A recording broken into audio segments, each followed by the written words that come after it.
ಏನು madam incident ಆಗಿರೋದು ಇದು ವಿಚಾರ? ಅಲ್ಲ, ಇದು ಒಂದು ಕಾಂಪ್ಲಿಕೇಟೆಡ್ ಪೇಷಂಟ್. ಇದು ನಾವು ಕಾವ್ಯ ಅಂತ. ಅವರು ನನಗೆ 3 ವರ್ಷದಿಂದ ನನ್ನ ಹತ್ರ ಟ್ರೀಟ್ಮೆಂಟ್ ಬರ್ತಾಯಿದ್ದಾರೆ. ಅವ್ರು ಮದುವೆ ಆಗಿ ಒಂದು 6-7 ವರ್ಷ ಆಗಿತ್ತು. 6 ವರ್ಷ ಅವ್ರಿಗೆ ಮಕ್ಕಳಿರಲಿಲ್ಲ. ನಾನು ಅವ್ರಿಗೆ ಟ್ರೀಟ್ಮೆಂಟ್ ಎಲ್ಲ ಕೊಟ್ಟು ಲ್ಯಾಪ್ರೋಸ್ಕೋಪಿ ಎಲ್ಲ ಮಾಡಿ ಅವ್ರಿಗೆ ಒಂದು 5 ಡೇ ಕನ್ಸೀವ್ ಆದರು. 1 ವರ್ಷದಿಂದ ಕನ್ಸೀವ್ ಆದರು ಫಸ್ಟ್ ಬೇಬಿ.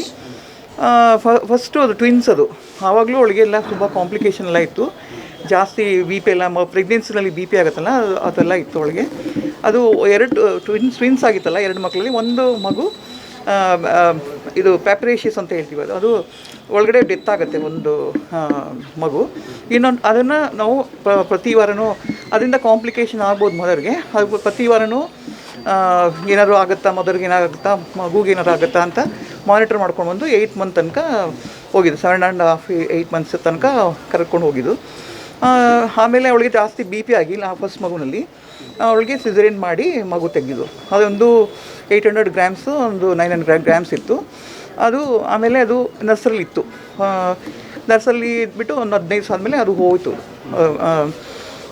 ಸೆಕೆಂಡ್ ಪ್ರೆಗ್ನೆನ್ಸಿ ಬೇಡ, ಇಷ್ಟು ಬೇಗ ಬೇಡ, ನೀವು ಕಾಂಪ್ಲಿಕೇಟೆಡ್ ನಿಮ್ಮದೆಲ್ಲ, ಇನ್ನು 1 ವರ್ಷ 2 ವರ್ಷ ಗ್ಯಾಪ್ ಇಟ್ಬಿಟ್ಟು ಮಾಡ್ಕೊಳ್ಳಿ ಅಂತ ಹೇಳಿದೆ. ಒಂದು 5-6 ಮಂತ್ಸ್ ಆದಮೇಲೆ ಬಂದರು ಅವರು. ಸೆಕೆಂಡ್ ಪ್ರೆಗ್ನೆನ್ಸಿ ಅಂದರೆ ಅವ್ಳಿಗೆ ಮಕ್ಕಳಾಗಿಲ್ದಿದ್ರು ಫಸ್ಟ್ ಒಂದು ಟ್ರೀಟ್ಮೆಂಟ್ ಕೊಟ್ಟು ಆಗಿದ್ರು, ಸೆಕೆಂಡ್ ಒನ್ ಸ್ಪಾಂಟೇನಿಯಸ್ಲಿ ಕನ್ಸೀವ್ ಆಗಿ ಬಂದಳು. ವಿದಿನ್ 6 to 7 ಮಂತ್ಸಲ್ಲಿ ಒಂದು 3 ಮಂತ್ಸ್ 4 ಮಂತ್ಸ್ ಆಗಿ ಬಂದಳು. ಆವಾಗಿಂದ ನಾನು ಮಾನಿಟರ್ ಮಾಡ್ತಾಯಿದ್ದೆ.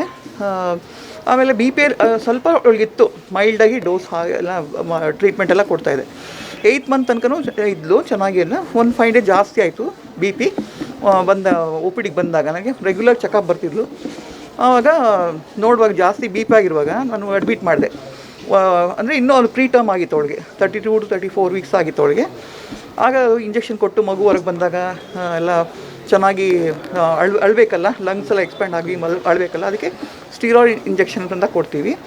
ಅದೆಲ್ಲ ಕೊಟ್ಟು ಎಲ್ಲ ಸ್ಟೆಬಿಲೈಸ್ ಮಾಡೋಕ್ಕೆ ಅಂತ ಅಡ್ಮಿಟ್ ಮಾಡಿದೆ. ಅವ್ರ ಹತ್ರನೂ ಮಾತಾಡಿದ್ದೀನಿ, ಇದು ಹೈ ರಿಸ್ಕು, ಇವಾಗಲೂ ಬಿ ಪಿ ಬಂದಿದೆ, ಮಗುಗೂ ಏನಾದರೂ ಆಗ್ಬೋದು, ತಾಯಿಗೂ ಏನಾದರೂ ಆಗ್ಬೋದು, ತುಂಬ ಹೈ ರಿಸ್ಕ್ ಇದೆ, ಆದರೂ ಮಾನಿಟರ್ ಮಾಡ್ತೀನಿ ಎಲ್ಲ. ಆಮೇಲೆ ಸ್ಕ್ಯಾನಿಗೆ ನಾನೇ ಕರ್ಕೊಂಡು ಹೋಗಿದ್ದೆ, ಎಲ್ಲ ಕರೆಕ್ಟಾಗಿ ಬ್ಲಡ್ ಸಪ್ಲೈ ಎಲ್ಲ ಕರೆಕ್ಟಾಗಿದೆಯಾ ಇದೆಯಾ ಅಂತ ಎಲ್ಲ ನೋಡೋಕ್ಕೆ ಅಂತ ಸ್ಕ್ಯಾನ್ ಕರ್ಕೊಂಡು ಹೋಗಿದ್ದೆ.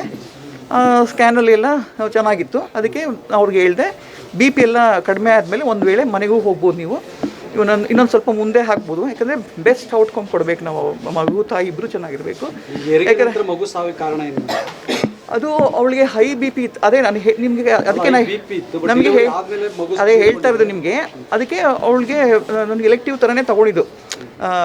ಬಿ ಪಿ ಅವಳಿಗೆ ಫ್ಲಕ್ಚುಯೇಟ್ ಆಗ್ತಾಯಿತ್ತು, ಒಂದು ಮೇಲೆ ಕೆಳಗಡೆ ಆಗ್ತಾಯಿತ್ತು, ಟ್ರೀಟ್ಮೆಂಟ್ ಕೊಟ್ಟರು ಆಗ್ತಾಯಿತ್ತು. ಅದಕ್ಕೆ ನಾನು ಎಲೆಕ್ಟಿವ್ ಆಗಿ ತೊಗೊಳ್ಳೋಣ ಅಂತ ಇದು ಮಾಡಿದ್ದು. ಎಲ್ಲ ಸಿಚುವೇಶನ್ ಇದೆ ಅಂತ ನಾವು ಹೇಳಿದ್ವಿ. ನನ್ನ ಮೇಲೆ ಇಲ್ಲ ಯಾವುದೇ ರೀತಿಯಲ್ಲೂ ಇದು ನಿರ್ಲಕ್ಷ್ಯ ನಾನು ಮಾಡಿಲ್ಲ. ನಾನು ಇಲ್ಲ ನಾವು ಫಸ್ಟು ಅಡ್ಮಿಟ್ ಆಗಿರುವಾಗಲೇ ಹಾಸ್ಪಿಟಲ್ ಜೊತೆ ನಾನು ಜೊತೆನೂ ಎಲ್ಲನೂ ಕೂತು ಮಾತಾಡಿಬಿಟ್ಟು ಈ ಥರ ಹೈ ರಿಸ್ಕ್ ಇದೆ, ಎರಡಕ್ಕೂ ತೊಂದರೆ ಆಗ್ಬೋದು ಅಂತೆಲ್ಲ ನಾವು ಮಾಡಿದೆ. ಹೈ ರಿಸ್ಕ್ ಕನ್ಸೆಂಟ್ ತೊಗೊಂಡು ಆಮೇಲೆ ಟ್ರೀಟ್ಮೆಂಟ್ ಕೊಟ್ಟು, ಯಾಕಂದರೆ ನಾವು ನೋಡ್ಕೋಬೇಕಲ್ವ, ಅದು ಒಂದು ವೇಳೆ ಒಳ್ಳೆ ಬೆಸ್ಟ್ ಔಟ್ಕಮ್ ಕೊಡೋಕ್ಕೆ ನಾವೆಲ್ಲ ಮಾಡಿದ್ದು. ಅಡ್ಮಿಟ್ ಮಾಡಿದ್ದು ಯಾವುದೇ ರೀತಿಯ ಗರ್ಭಿಣಿಗೆ ಆಹಾರ ಕೊಟ್ಟಿಲ್ಲ? ಇಲ್ಲ ಅದು ಹಾಗಲ್ಲ. ಇಲ್ಲ, ಗರ್ಭಿಣಿಗೆ ಆಹಾರ ಅಂತಂದರೆ ಅದು ಈಗ ನಾವು ಸಿಸೇರಿಯನ್ ಮಾಡುವಾಗ ಖಾಲಿ ಹೊಟ್ಟೆಲಿ ಮಾಡಬೇಕು ನಾವು. ಅಂದರೆ ನಿಲ್ಲೋರಲ್ಲಿ ಇಡ್ತೀವಿ ನಾವು, ಏನು ತಿನ್ನಬಾರ್ದು ಅಂತ. ಯಾಕಂದರೆ ಅದು ಆಸ್ಪಿರೇಟ್ ಆಗ್ಬೋದು ಅವಳಿಗೆ. ಒಂದು ವೇಳೆ on the table B P ಜಾಸ್ತಿ ಆಗಿರೋದ್ರಿಂದ ಇದು ಆಸ್ಪಿರೇಟ್ ಆಗಿ ಒಳಗೆ ಲಂಗ್ಸ್ ಎಲ್ಲ ಹೋಗಿ ಅವಳಿಗೆ ಪ್ರಾಬ್ಲಮ್ ಆಗ್ಬೋದು, ತಾಯಿಗೆ ಪ್ರಾಬ್ಲಮ್ ಆಗ್ಬೋದು. ಇಲ್ಲಿ ನಾವು ತಾಯಿನ ಫಸ್ಟ್ ಕನ್ಸಿಡರ್ ಮಾಡಬೇಕು. ಎಷ್ಟೊತ್ತಲ್ಲಿ ಸಿಸೇರಿಯನ್ ಮಾಡಿದ್ರು? ನಿನ್ನೆ ಒಂದು 8:30-9 ಗಂಟೆ ರಾತ್ರಿ ಮಾಡಿದ್ದು. ಈಗ ಸಿಸೇರಿಯನ್ ಮಾಡಿದ್ಮೇಲೆ ಹೊರಗೆ ಬಂದಮೇಲೆ ಮಗು ಆರೋಗ್ಯವಾಗಿತ್ತು, ಬಟ್ ಮಗು ಇಲ್ಲ ತೀರ್ಕೊಳ್ಳೋದಕ್ಕೆ ಏನು ಕಾರಣ ಅಂತ? ಅದೇ ಇದೆಲ್ಲ ಕಾಂಪ್ಲಿಕೇಶನ್ ಇರೋದ್ರಿಂದ, ಬಿ ಪಿ ಇರೋದ್ರಿಂದ ಫ್ಲಕ್ಚುಯೇಟ್ ಆಗಿರುವಾಗ ಒಂದು ಸಡನ್ನಾಗೂ ಆಗ್ಬೋದು. ಮಗುಗೆ ಅದೇ ಹೇಳಿದಲ್ಲ, ಮಗುಗೂ ಎಫೆಕ್ಟ್ ಆಗ್ತದೆ. ಬ್ಲಡ್ ಸಪ್ಲೈ ಎಲ್ಲ ಇದ್ರೆ ಒಂದೊಂದು ಸರಿ ಇಬ್ಬರು ರಿಸ್ಕಲ್ಲಿ ಇರ್ತಾರೆ. ಅಲ್ಲ, ರಿಸ್ಕು ಇಬ್ಬರಿಗೂ ಇದೆ. ಅದು ತೆಗೆಯುವಾಗ ಸ್ವಲ್ಪ ಫ್ರೆಶ್ ಸ್ಟಿಲ್ ಬರ್ತ್ ಅಂತ ಹೇಳ್ತಾರಲ್ಲ, ಹಂಗೆ ಇದು.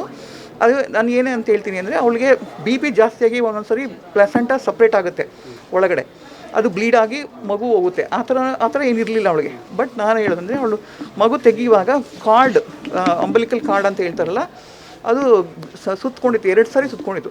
ಇದು ನಾರ್ಮಲಾಗೂ ಆಗ್ಬೋದು, ಇಲ್ಲಾಂದರೆ ಒಂದೊಂದು ಸಾರಿ ಅದು ಟೈಟ್ ಆಗಿಬಿಟ್ರೆ ಸ್ಟ್ರ್ಯಾಂಗ್ಯುಲೇಟ್ ಆಗಿನೂ ಆಗ್ಬೋದು. ಸಡನ್ ಡೆತ್ ಯಾಕಾಯಿತು ಅಂತ ನಾನು ಎಕ್ಸ್ಪ್ಲೇನ್ ಮಾಡ್ತಾರೆ.